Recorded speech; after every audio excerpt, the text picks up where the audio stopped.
Khan Buzdar institute of cardiology وہاں پہ بنا دیا ہے، جو پاکستان تحریک انصاف کے نظریے سے، پاکستان تحریک انصاف کی پالیسی سے بالکل متصادم ہے۔ اب پاکستان تحریک انصاف کی حکومت اور خاص طور پہ عمران خان صاحب کی ذمہ داری ہے کہ وہ اس کا نوٹس لیں اور اس کو واپس ریورس کریں، کیونکہ وہ خود تنقید کرتے رہے تو ان کو حق نہیں پہنچتا کہ ان کا وزیر اعلیٰ اس طرح کا کوئی کام کرے۔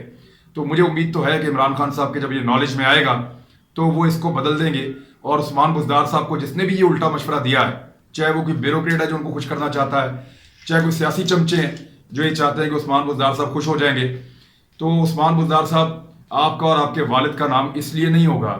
بہت سارے لوگ جو ہیں انہوں نے بہت بڑے بڑے کام کیے ہیں، لیکن ان کے ناموں کے اوپر چیزیں موجود ہوں اس سے وہ مشہور ہوں، ایسا نہیں ہوتا۔ نام بڑا ہوتا ہے اس آدمی کے کام سے۔ آپ کام کرتے جائیے، لوگ آپ کے نام کو، آپ کے والد کے نام کو نہ صرف یاد رکھیں گے بلکہ آپ کو دعائیں دیں گے۔ تو یہ ضروری نہیں تھا، یہ غیر ضروری ہے اور پاکستان تحریک انصاف کی پالیسی سے متصادم ہے۔ عمران خان صاحب سے اور پاکستان تحریک انصاف سے گزارش ہے کہ عثمان بزدار صاحب کو سمجھائیں اور اس کو بدلیں۔ دوسرا، محترمہ فردوس عاشق ایوان صاحبہ نے مجھے ایک لیگل نوٹس بھیجا ہے اور اس کو انہوں نے ٹویٹ بھی کیا ہے۔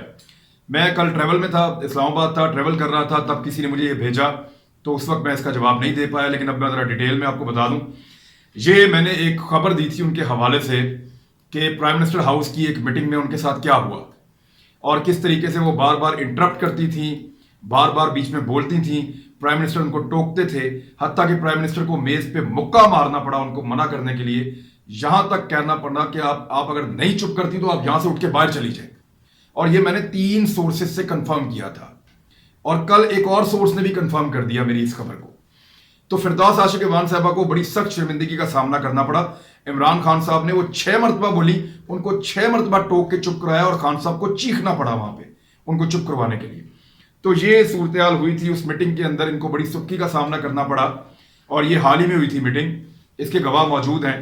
دوسرا، ان کے بارے میں ایک انکوائری ہوئی، اس انکوائری میں پتہ چلا کہ ان کے جو ہے معاملات وہ ٹھیک نہیں ہیں اور مبینہ طور پہ کرپشن کی داستان ہے۔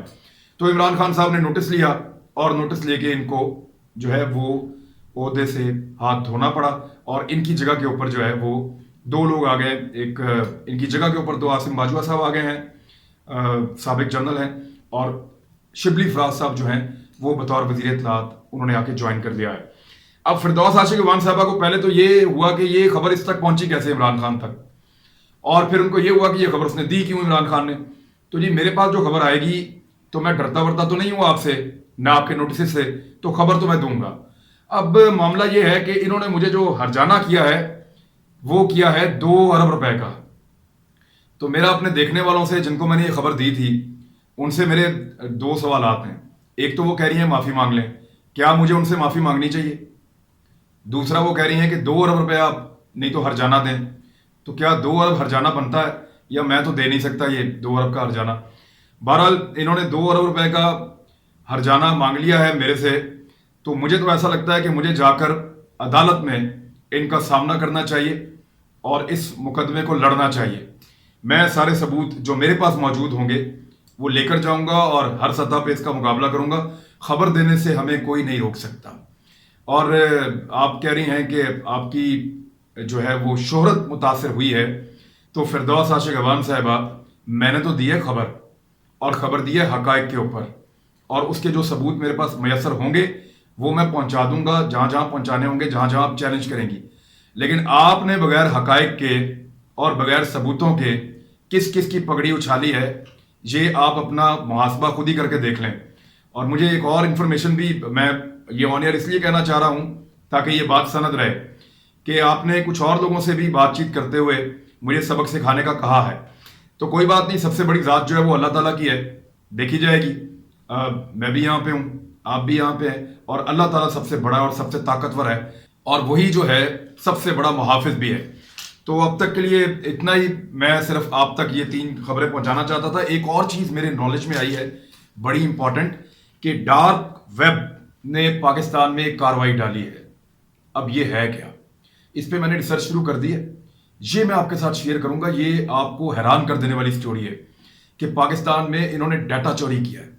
کس طرح کیا ہے، کن لوگوں کا کیا ہے، اس سے یہ کیا حاصل کریں گے، اور جن کا چوری ہوا ڈیٹا ان کو کیا نقصان ہو رہا ہے اور یہ لوگ کام کیسے کرتے ہیں، اس کے بارے میں ایک ڈیٹیل میں آپ کے سامنے پورا ایک وی لاگ پیش کروں گا جلدی 1-2 دنوں میں اس پہ، کیونکہ اب ہم کام کر رہے ہیں۔ تو اب تک کے لیے اتنا ہی۔ اگر آپ کو ہمارا یہ یوٹیوب چینل پسند آ رہا ہے، ہماری یہ خبریں آپ کو پسند آ رہی ہیں، انفارمیشن اور تجزیہ آپ کو پسند آ رہا ہے، تو آپ میری ٹیم کی حوصلہ افزائی کے لیے اس کو لائک کریں، اس کو شیئر کریں دوستوں کے ساتھ، اور اس کو سبسکرائب بھی کر دیں۔ اپنا خیال رکھیے گا۔ اللہ حافظ۔